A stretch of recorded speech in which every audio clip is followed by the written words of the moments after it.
Oh my God. The internet literally stopped breathing when Meghan Markle hit post. There she was, lounging like royalty reborn, in the back of a sleek black luxury limousine gliding through the glowing streets of Paris. The city of love, right? She looked stunning, feet up, eyes gleaming, that million-dollar smile flashing as if she didn't have a single care in the world. Paris sparkled outside her window while Meghan basked in her own effortless glamour. It looked like something straight out of a Vogue spread, but then someone checked the location data and everything exploded. That limo? It wasn't just cruising anywhere. Oh no, it was gliding barely a mile from the Pont de l'Alma tunnel. Yes, that tunnel, the very place where Princess Diana, Harry's beloved mother, lost her life in that horrific car crash decades ago. Can you imagine? The same haunting streets, the same flashbulb frenzy, the same city that changed Harry's life forever.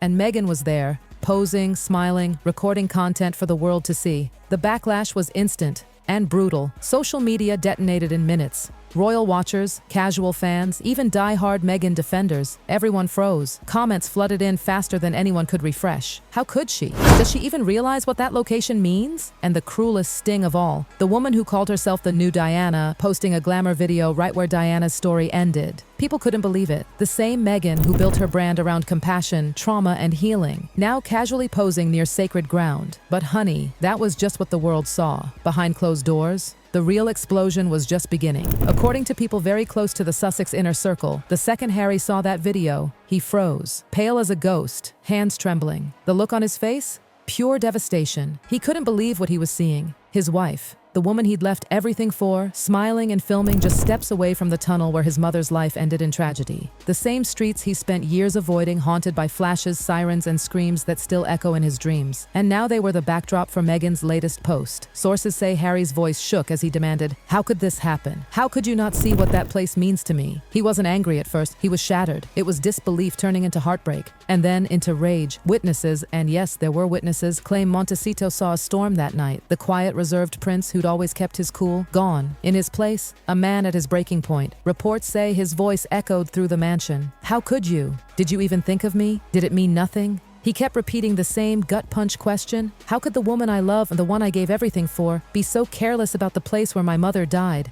And just when you'd think this was the moment Meghan would break down, apologize, maybe even reach for him, she didn't. According to insiders, Meghan doubled down. She didn't see what the big deal was. She allegedly told him people were overreacting, that it was just Paris, that the internet was twisting the narrative again. She accused critics of weaponizing the tragedy to tear her down. Then she turned to Harry and said something that, according to sources, broke him completely. That he was too sensitive, that he was letting his trauma control her career. Oh, you could hear the air leave the room after that one. Harry was reportedly stunned, blindsided by her tone. He'd expected remorse, maybe tears. Instead, he got walls, defensiveness, accusations. He tried to explain, this isn't about control, this is about respect. That place, that tunnel, it's sacred. It's off limits, but she didn't want to hear it. She thought he was letting the British tabloids get in his head again, that even thousands of miles away he was still letting them win. And that accusation, sources say, cut him to the bone. By sunset, doors were slamming. Voices rose. Staff members whispered they'd never heard the house so quiet between explosions of argument. And when the night finally fell, Harry walked out, straight to the guest house, and didn't come back. For the first time in their marriage, he didn't want to sleep next to her. To understand why this moment broke Harry, you have to go back, all the way back, to that night in Paris. Harry was just 12, a little boy, jolted awake by the words no child should ever hear. There's been an accident.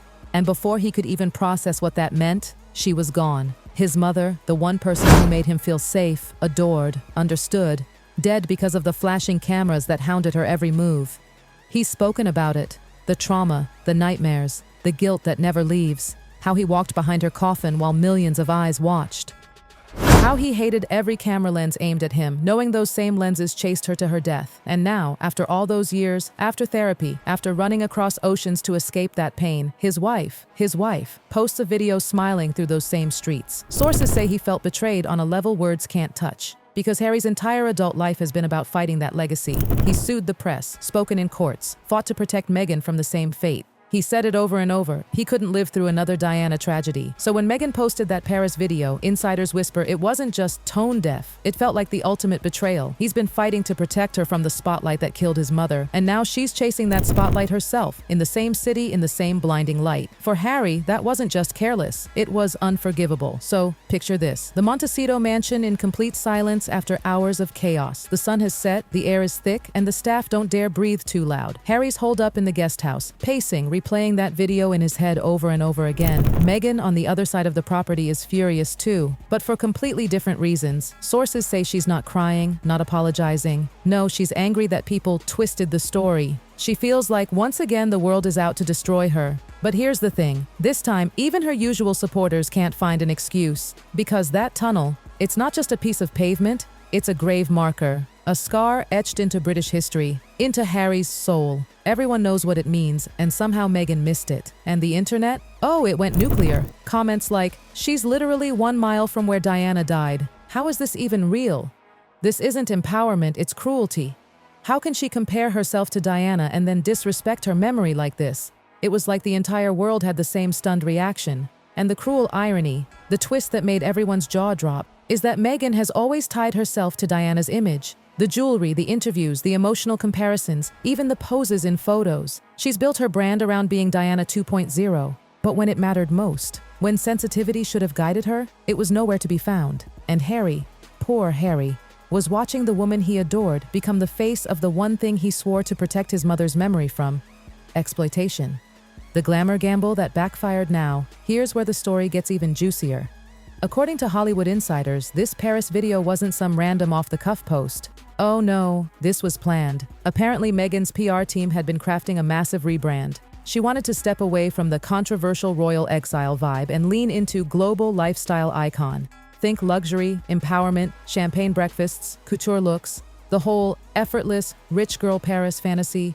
Paris was the perfect stage, the city of love, lights, and fashion. Her team wanted her photographed at 5-star restaurants, luxury boutiques, sitting front row at Fashion Week. They had it all mapped out. But here's what no one on her team bothered to check: where exactly that glossy limousine ride would take her. Someone should have checked the GPS. Someone should have realized that smiling, filming, and hashtagging Paris vibes a mile from the Pont de l'Alma tunnel wasn't just careless, it was catastrophic. And yet, they didn't. They were too busy perfecting the angles, chasing that soft, natural light. And now, that oversight has set Meghan's brand on fire, and not in the good way. Publicists across Hollywood are whispering that this could be the biggest PR misstep of her career. Some even say it's career-defining, as in the worst way. Inside the breakdown, Hollywood reacts. The response from Meghan's usual fan base was eerie. The social media pages that usually defend her tooth and nail went silent. Even celebrity friends who've stood by her through everything, and the Oprah fallout, the Netflix drama, the royal feuds, stayed quiet. According to sources in LA, several A-list stars texted each other things like, "Did she seriously post that? Oh my God, what was she thinking?" But not one of them dared say a word in public. They knew this wasn't something you could spin. And the press, both sides of the Atlantic, tore her apart. British tabloids had a field day, but what really shocked everyone, even American media, the ones that usually tread lightly around Meghan, couldn't defend her. Headlines like, "When does honoring Diana's legacy cross a line?" "The Paris video Meghan Markle should never have posted," royal experts were popping up on every network, saying the same thing in slightly different ways. This wasn't just a bad choice, it was unforgivable. Dr. Tessa Dunlop, a royal historian, summed it up perfectly. If she didn't constantly frame herself as Diana's successor, maybe people wouldn't care. But she does, and that's why it's so jarring. And that was the knife twist Meghan never saw coming. Because the truth is, she did build her identity on Diana's image, and now that same connection has turned into a PR nightmare. The marriage meltdown. Behind the closed doors of Montecito, the silence is louder than ever. Sources whisper that Harry barely speaks to her. They pass each other like strangers, polite, distant, cold. He's heartbroken, not just about the video, but about what it revealed, about what it says about her. Because in his mind, someone who truly knew him, who truly loved him, would have never done this. She would have understood without him even having to say it. Insiders claim he's been pacing at night, questioning everything, every decision, every sacrifice. He gave up his titles, his home, his family, all of it for Meghan. And now he's wondering if she ever truly understood what that meant. Some whisper he's even confided in close friends, asking if maybe, just maybe, he made a mistake. Because the woman he fell for, the one who once promised to protect him from the pain of his past, is now the one reopening those wounds for content. And Meghan, she's angry, frustrated. She reportedly thinks Harry's being dramatic, that he's letting public opinion run their marriage. She's convinced that if she apologizes, she'll look weak, that it'll validate every troll who's ever attacked her. So she stands firm, even as everything around her cracks. The Montecito staff are whispering. Hollywood insiders are whispering. Even royal sources across the ocean are whispering. According to sources close to Harry, he's refused to issue a statement, refused to do interviews, refused even to like anything related to Meghan's latest projects. He's heartbroken and he's done protecting her from herself, whispered one insider. And that silence? It's deafening. Royal watchers say it's the clearest sign yet that something inside him has snapped. Because here's the cruel truth. Harry's caught in an emotional trap. If he stands by Meghan, he betrays the memory of his mother. If he distances himself from her, he confirms every tabloid headline that ever called their love a mistake. And through it all, Harry remains silent. Because he knows, if he defends her, he betrays the memory of Diana. But if he condemns her, he destroys his marriage. The irony, the very thing that brought them together, their shared feeling of being misunderstood, is now tearing them apart. Epilogue.